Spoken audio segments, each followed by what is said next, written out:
Les codes d'erreur E1 et EL01 sur les climatiseurs MR-Cool sont généralement liés à une défaillance de communication entre l'unité intérieure et l'unité extérieure.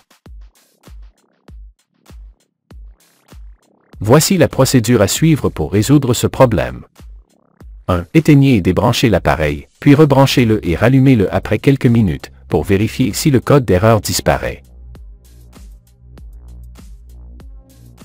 2. Si l'erreur persiste, mesurez la tension fournie par le réseau électrique extérieur. Si elle est instable, envisagez l'utilisation d'un stabilisateur de tension.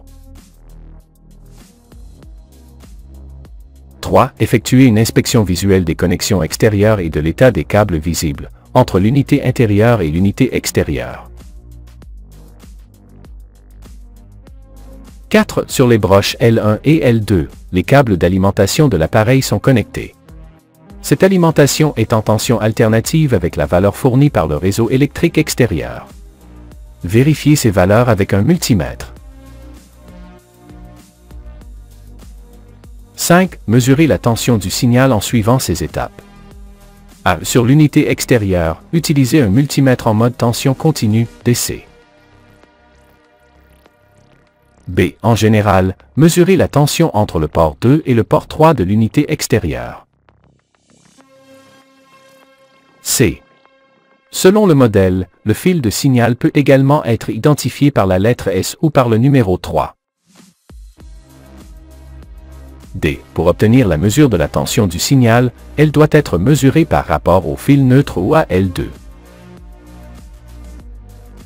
E. Pour la mesure, placez la pointe rouge du multimètre sur le fil de signal, ici identifié par le numéro 3, tandis que la pointe noire doit être connectée à la broche neutre, port 2 ou L2.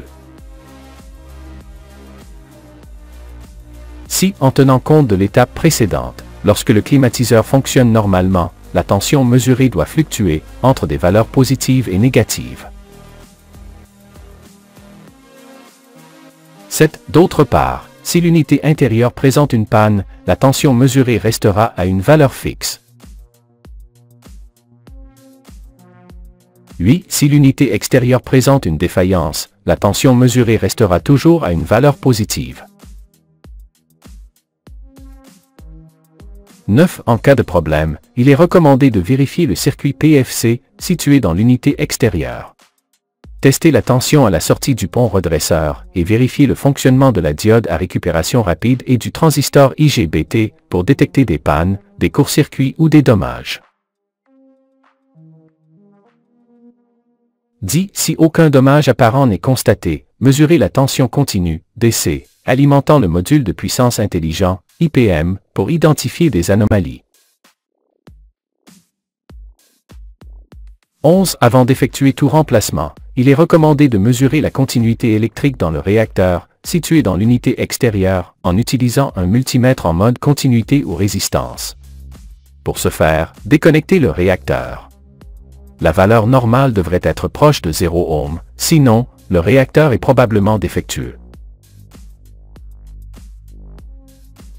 12. Vous pouvez également localiser le circuit de communication en recherchant la paire d'optocoupleurs.